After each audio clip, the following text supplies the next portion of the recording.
Welcome to Starbound. My name is the Voice Ogre. I'll be your narrator today. But before we get started with the video, let me ask to see if you're subscribed real quick. If you're not, it's fine, but it's free, and it will let you know whenever we post new videos. Thank you. Commander Valek's scales rippled with anticipation as he led his elite warband through Earth's dense forest. The midnight air was cool against his thermal-sensitive skin, the darkness a comforting blanket to his species. His vertical pupils dilated fully, drinking in what little ambient light existed and transforming the pitch-black forest into a crisp, detailed landscape. Status report. He sub-vocalized through the neural link connecting his 12-soldier team. Perimeter secure. No detection signals. Human settlement ahead remains dormant. Came the immediate response from Lieutenant Zix. Valek's jaw plates clicked in satisfaction. The intelligence briefings had been correct. Humans were pathetically diurnal creatures, helpless without their artificial illumination. With Earth's power grid disabled in this sector and the communications scrambled, the inhabitants of this strategic command center would be blind, disoriented, and vulnerable. Perfect hunting conditions.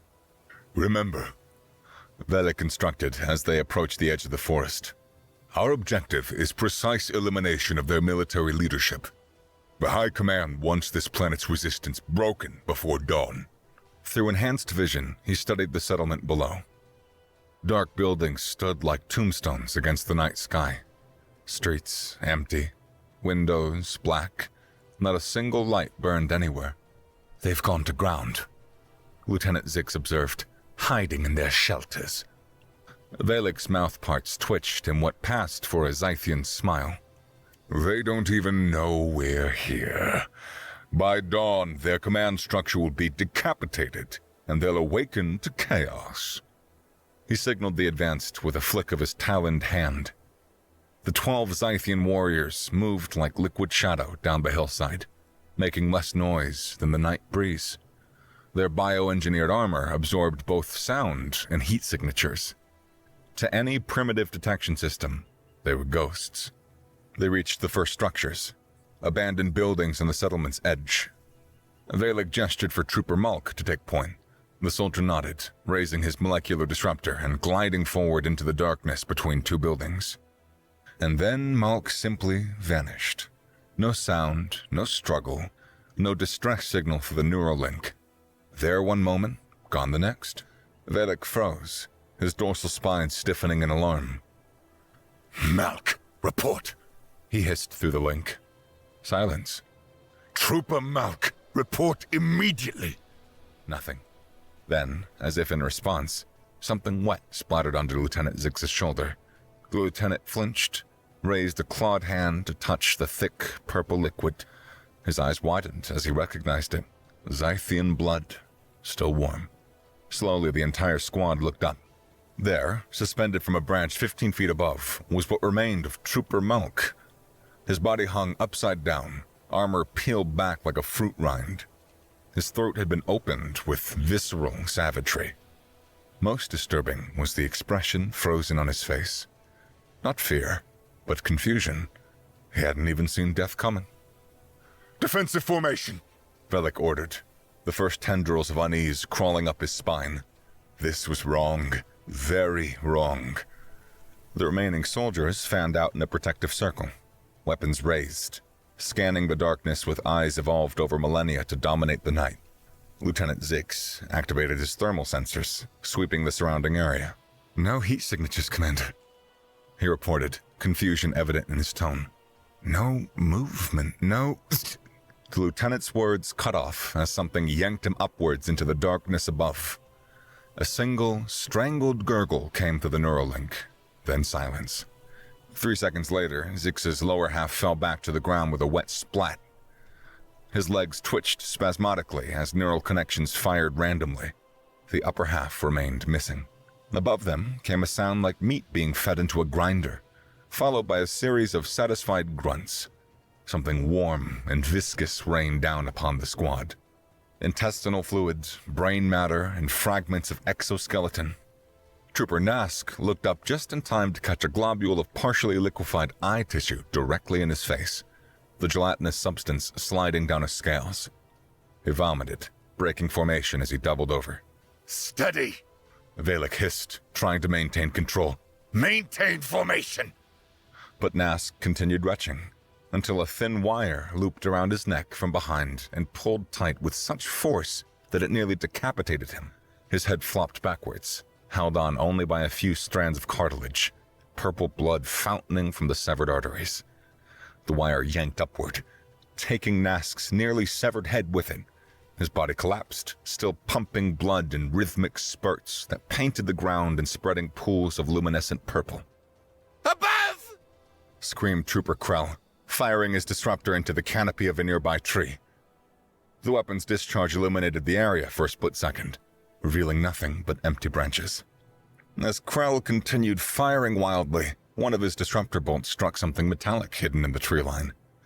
The night erupted in blinding light as a fuel cell detonated, sending a shockwave through the forest that knocked several Zythian off their feet. Flaming debris rained down, chunks of metal and synthetic materials cutting through the air like shrapnel. Trooper Vel wasn't fast enough to dodge. A jagged piece of metal as long as his forearm punched through his chest plate, pinning him to the trunk of a tree. He stared down at the object in shock, watching as his own bioluminescent blood bubbled around the edges of the wound. When he tried to pull it free, the serrated edges tore through his muscle tissue, releasing a flood of viscera that spilled down the front of his armor. Vel opened his mouth to scream, but only managed a wet gurgle as blood filled his throat. He slumped forward, still impaled, his legs twitching as death claimed him. The explosion had another effect. It momentarily blinded the Zythian's sensitive eyes, adapted for darkness rather than sudden, intense light. As they stumbled about, trying to restore their vision, the shadows around them came alive. Krell backed up, still firing wildly, until he bumped into what he thought was another soldier. He turned, and found himself staring into a pair of eyes that reflected the faint starlight like polished mirrors. Human eyes. The face they belonged to was painted in black and green stripes, breaking up its outline in the darkness. "Hello there," the human whispered and smiled. Krell's scream both pierced the night and the neural link as the human's hands moved with blinding speed.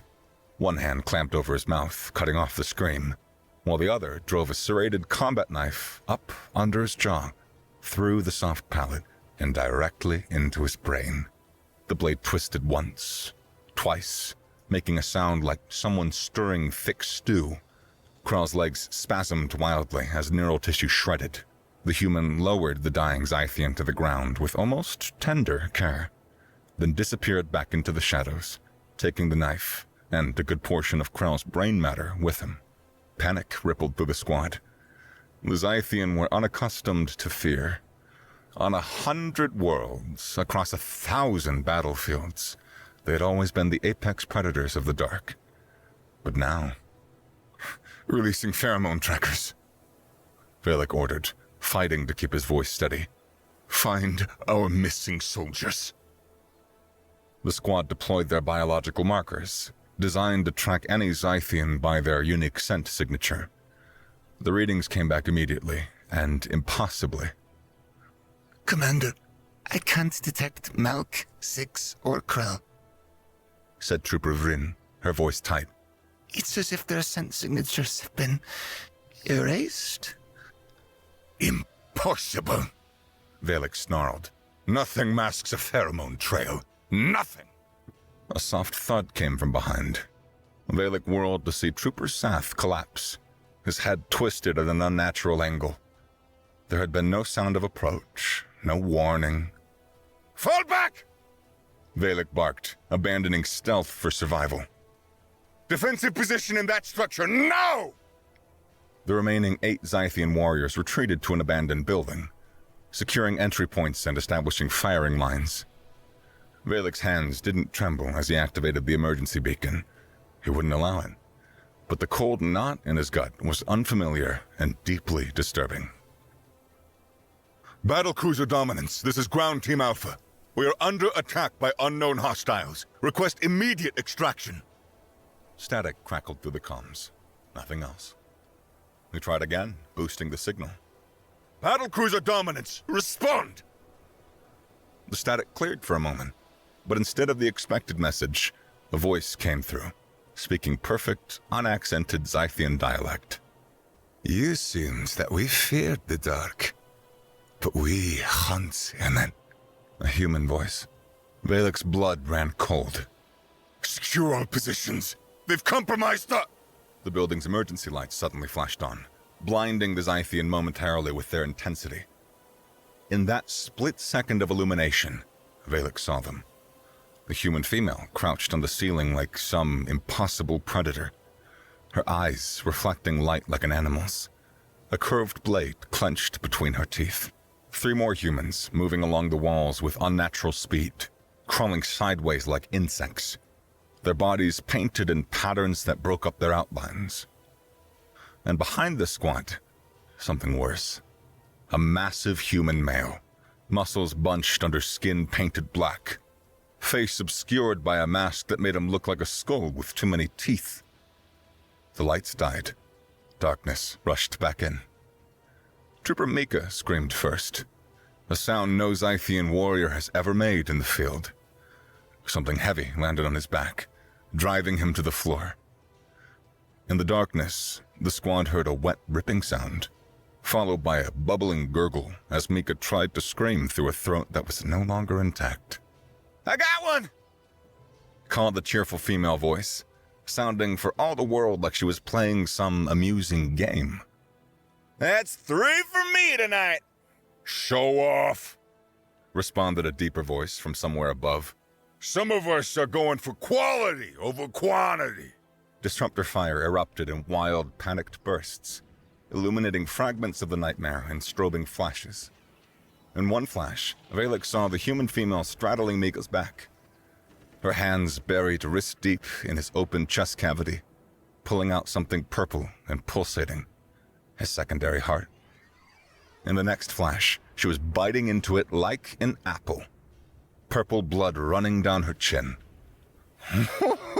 Spicy! She called out, laughing.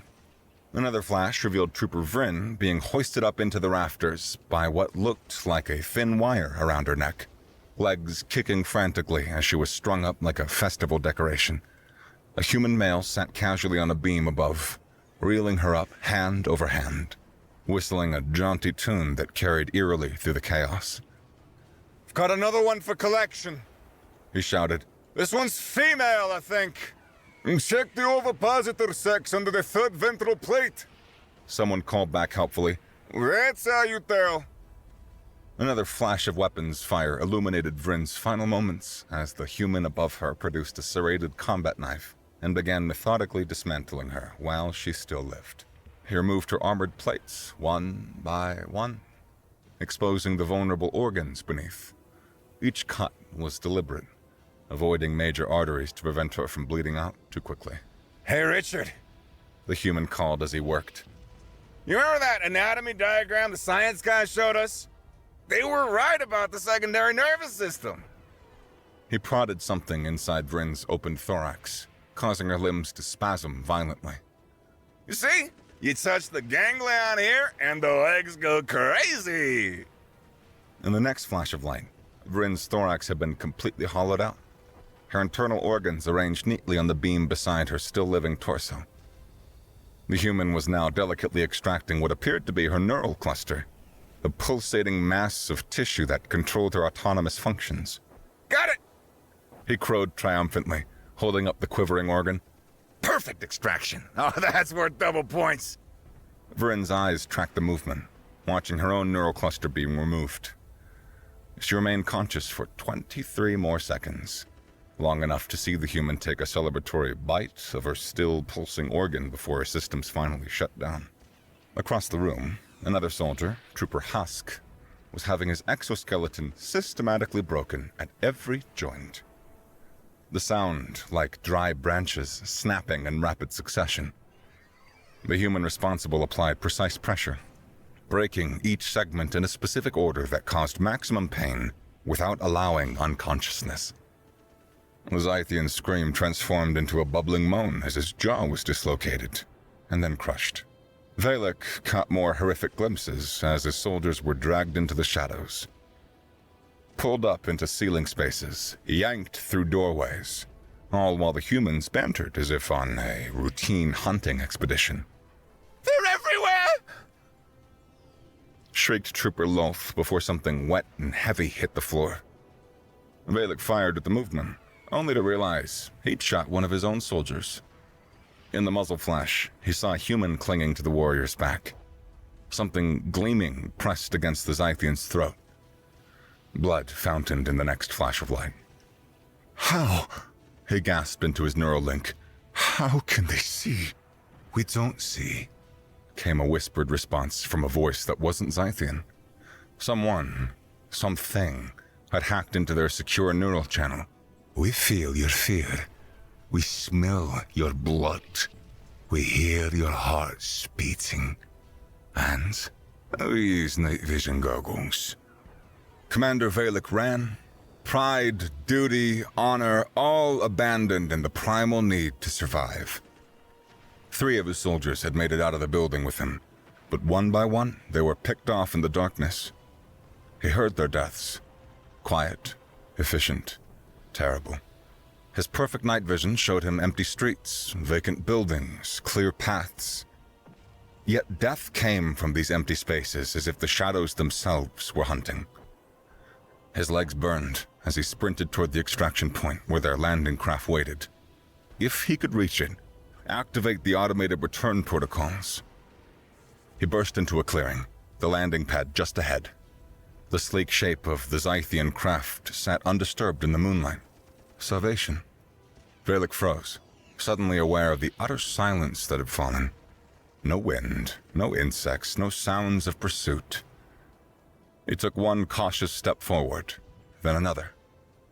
You aren't the only ones who evolved for the night, said a calm, almost amused voice behind him. Valek whirled, disruptor raised, but his arm was suddenly caught in the grip of impossible strength. He stared into the eyes that glinted in the darkness. Eyes that shouldn't be able to see him, but somehow tracked his every movement. How? Valek gasped. You are diurnal creatures. You need light. The human's mouth curved upward, revealing blunt teeth that nonetheless sent a shiver of atavistic terror through Valek's body. We started as diurnal, yes, the human said conversationally, as if they weren't in the middle of a battlefield. But we've spent thousands of years hunting in darkness, crafting tools to extend our vision, training our other senses, creating predators of ourselves. The grip on Valek's arm tightened until bone cracked with a sound like stepping on dry branches. The Zythian commander howled in pain as jagged fragments of his exoskeleton punctured through his scales. Your kind hunts for conquest, the human continued, watching with clinical interest as luminescent purple blood seeped from the wound. We hunt because we choose to. He twisted Valek's shattered arm, eliciting another shriek. Interesting. Your species appears to have a much lower pain threshold than ours. Is that why you rely so heavily on stealth? Because you can't take a punch? I'm sure that's worked on a lot of diurnal species before, huh? Well, not this one. Something moved in Valek's peripheral vision. Shapes detaching from the darkness surrounding him. Dozens of humans, appearing as if conjured from the night itself. They wore various configurations of dark clothing and face paint, some with devices over their eyes, others seemingly relying on natural vision. All were splattered with the distinctive purple of Zythian blood. Please, Valek whimpered, dignity forgotten. We were only following orders. The Dominion requires new territories. Shh, shh, shh, shh, shh.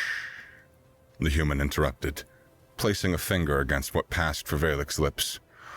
No one cares what you have to say. We know the truth. We know you're here trying to enslave us. He turned to his compatriots. Anyone want a souvenir? His head would make a nice wall decoration. Dibs on the eyes, called a female voice. My kid's doing a science project on alien optical structures. I'll take the neural implant, another said. Tech Division's offering a case of beer for intact specimens. Venom sacs for me, said a third, stepping forward with what looked like gardening shears. Makes a hell of a cocktail mixer when you dilute it, right? Valek screamed, a sound that began as a high-pitched shriek of terror and ended in a wet, bubbling rattle as one of the humans casually drove a combat knife up through the underside of his jaw and into his brainstem. His body convulsed violently, purple blood fountaining from his mouth, nose slits, and ears as the human wiggled the blade to ensure maximum damage. Oops. I got a little eager there, the knife wielder said sheepishly. Sorry about that. No worries, said the first human, letting Valek's corpse slump to the ground. Plenty more where he came from. The mothership still has, 5,000 troops? 5,217, according to intel, replied another, already kneeling to begin harvesting parts from Valek's twitching body. Enough to keep us busy for a few weeks, at least. Dawn broke over the human settlement, painting the sky in shades of orange and gold. On the landing pad, a group of humans in combat gear were loading the last of alien bodies into a containment unit, the scene resembling nothing so much as a group of hunters processing their game after a successful outing. That's the last of them, said Sergeant Smitty, pulling off her night vision goggles and wiping purple alien blood from her face, leaving streaks that matched her camouflage paint. 12 kills, no casualties on our side, not even a scratch. She held up a string of small, iridescent objects that clinked together like macabre wind chimes. I got me a nice necklace of ocular implants, too. Yeah, xenobiologists can have the eyeballs, but these neural interfaces are going in my collection. Captain Rivera nodded, running a cleaning cloth over the curved knife he'd used hours earlier. The blade was still crusted with purple gore that flaked off as he polished. It's good hunting tonight. It's clean, efficient. Though I have to say, Dawson, that thing you did with your spinal fluid extraction was messy as hell. Private Dawson grinned, his teeth startlingly white against his face paint. What can I say? I'm a traditionalist. My grandfather taught me the technique on deer when I was 8. The trick is to puncture the vertebral column at exactly the right spot, then suck out the fluid with a hollow reed. Or, in this case, he patted a metal tube attached to his belt. A tactical straw. Why would you even want alien spinal fluid? Asked Private Jackson, a newer recruit to the Special Operations team, looking slightly queasy despite his earlier participation. Makes you immune to their mind control, Dawson said with a completely straight face. When Jackson's eyes widened, the older soldier burst out laughing. I'm fucking with you, rookie. It's for my brother-in-law. He collects weird shit. Last year I got him a jar full of those tentacle crabs from Proxima Centauri. Why do they keep attacking us at night? Jackson asked, changing the subject. It's like they haven't figured out we use night vision goggles. Arrogance, said Lieutenant Davidson, shrugging as he casually tossed his Zythian hand into the containment unit. Their intelligence is shit. They evolved those fancy eyes and decided they own the dark. Problem is, eyes aren't everything. He tapped his ear. We got these, and these. He touched his nose. And most importantly, we got these. He tapped his temple. Been hunting in the dark since before we invented fire. Night vision just makes it sporting. Smitty laughed, stretching like a cat in the morning sun. Their senses are so dull compared to ours. When Jimmy knocked over that trash can, I thought for sure we'd be found out. 4 of us froze like statues for 5 minutes, and those purple idiots kept walking right past. You remember when Richard sneezed right in the middle of the ambush setup? Dawson added, howling with laughter. I nearly shit myself. And that big one, the commander, he's just looking around all confused. Smitty continued, wiping tears of mirth from her eyes. I guess they can't hear worth a damn. It's like hunting deaf, nearsighted grandpas. Or smell, added Rivera, gesturing to his camouflage paint, now flaking off to reveal skin beneath. This stuff blocks their pheromone tracking completely. We're practically invisible to them. Old Davy Wilkins in R&D figured that out after analyzing their first landing party. Mixed it up in his bathtub with some deer urine and charcoal. Works better than my wife's face cream and probably has the same ingredients. Davidson quipped to general laughter. Jackson was examining one of the alien corpses, fascinated by the articulated exoskeleton. You know, in briefings, they made these guys sound terrifying. The scourge of 17 star systems and all that. What were they even fighting? Like ladybugs? He poked a talon that broke off easily.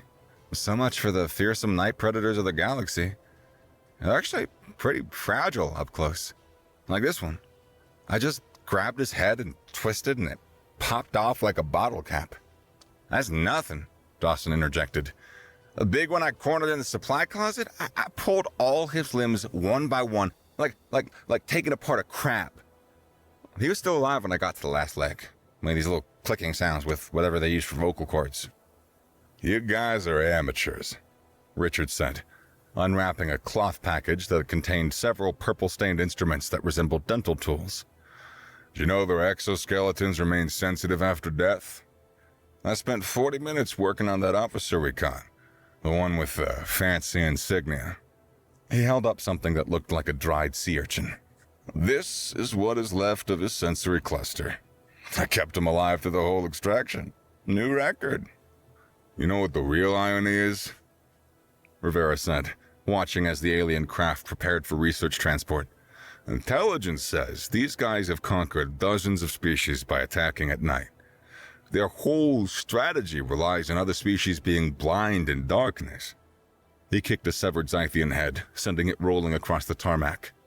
They never encountered anyone who hunts for fun, or uses tools to overcome biological limitations. Did they really think we'd lay down and let them enslave us so easily? He grinned, a predatory expression spreading across his face. We could have fought them during the day and probably still won, but where'd be the fun in that? To the night shift, Davidson called out, raising an imaginary toast. The night shift, the team responded in unison, laughing as they finished their work in the growing daylight, already looking forward to the next night's hunt. Off to the side, one wounded Zythian soldier lay hidden beneath debris, having played dead during the massacre. As he listened to humans laugh and joke about the slaughter of his comrades, a new emotion overtook his fear. Understanding. The Zythian Empire have made a terrible, terrible mistake. They hadn't invaded a planet of prey species. They awakened a nest of predators who had killed them not from necessity, but because they enjoyed it. And they weren't about to give up that easily. As the human patrol moved away, the wounded alien dragged himself toward the tree line, desperate to reach the emergency beacon hidden there. The Dominion needed to know the truth about these humans before it was too late. Behind him, a twig snapped. The Zythian froze and slowly turned his head. A small human female stood there. A juvenile, no more than 12 Earth years by his estimation. She wore no tactical gear, no armor, just simple civilian clothing. In her hand was a crude projectile weapon. Ancient technology by galactic standards. Hi, she said brightly.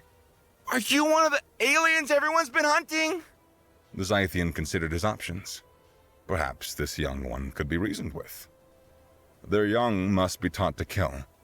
They weren't born predators like adults. Please, he rasped in halting English. I mean no harm. I only wish to return home. The human child cocked her head, regarding him with curiosity. Mom says you came here to conquer Earth and enslave everyone. She says you wanted to hurt me and my little brother. A misunderstanding. The Zythian lied. We sought only peaceful contact. The child seemed to consider this, and then she raised her weapon. You're lying! Dad says your kind always lies. Also, your blood makes great fertilizer for Mom's tomatoes.